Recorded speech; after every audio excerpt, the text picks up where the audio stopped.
নমস্কার বন্ধুরা, চলো আজ তোমাদের সাথে আরও একটা simple glam makeup tutorial share করি। মেকআপ শুরুর আগে প্রথমে স্কিন প্রিপারেশন করে নিয়ে তারপরে টোনার অ্যাপ্লাই করেছিলাম। টোনারটা স্কিনে অ্যাবজর্ব হতে দিলাম কিছুক্ষণ। তারপরে আমি এখানে ইনসাইটের কালার কারেক্টার প্যালেট থেকে ডার্ক স্পটগুলো সমস্তটা হাইড করে নিয়েছিলাম।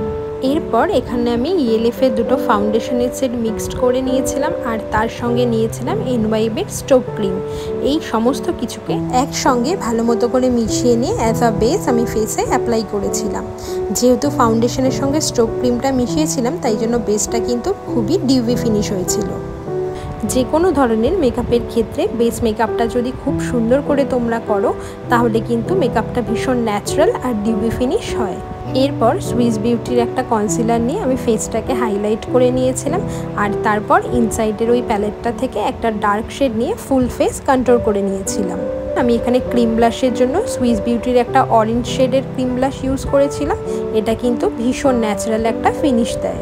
সমস্ত ক্রিম প্রোডাক্ট ইউজ করা হয়ে গেলে এরপর আমি পন্ডসের পিঙ্ক শেডের পাউডারটা ইউজ করেছিলাম আর তারপর ফরএভার 52 কম্প্যাক্টটা পুরো ফেসে ভালো মতো করে অ্যাপ্লাই করে মেকআপটাকে লক করে নিয়েছিলাম।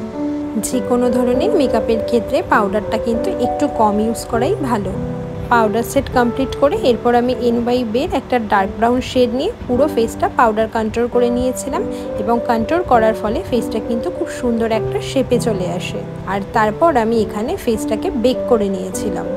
মেকআপের ক্ষেত্রে বেকিংটা কিন্তু একদমই মাস্ট, তার ফলে ফেসের সমস্ত স্ট্রাকচারগুলো খুব সুন্দরভাবে এনহ্যান্স হয়। পাউডার ব্লাশের জন্য এখানে আমি ইউজ করেছিলাম সুইস বিউটির ডুও হাইলাইটার ব্লাশারটা আর দেখো ওই একই ব্লাশারটা দিয়ে আমি কিন্তু আই মেকআপটাও কমপ্লিট করে নিয়েছিলাম।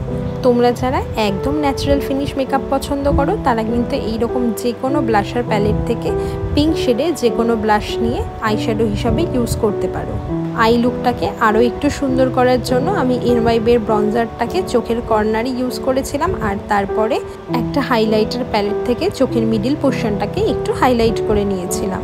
সম্পূর্ণ মেকআপ কমপ্লিট করে এরপর এনওয়াইবের সেটিং স্প্রেটা দিয়ে মেকআপটা লক করে নিয়েছিলাম আর তারপরে মার্সের এই হাইলাইটার প্যালেটটা থেকে ফুল ফেস হাইলাইট করে নিয়েছিলাম, সাথে চোখের কর্নারটাও একটু হাইলাইট করেছিলাম। আমার দেখানো এই পদ্ধতিতে তোমরা কিন্তু সুন্দর করে মেকআপটা করতে পারবে। চলো ফুল লুকটা তোমাদের সাথে অন্য কোনো দিন শেয়ার করব। আজ আসি, টাটা, সবাই ভালো থেকো।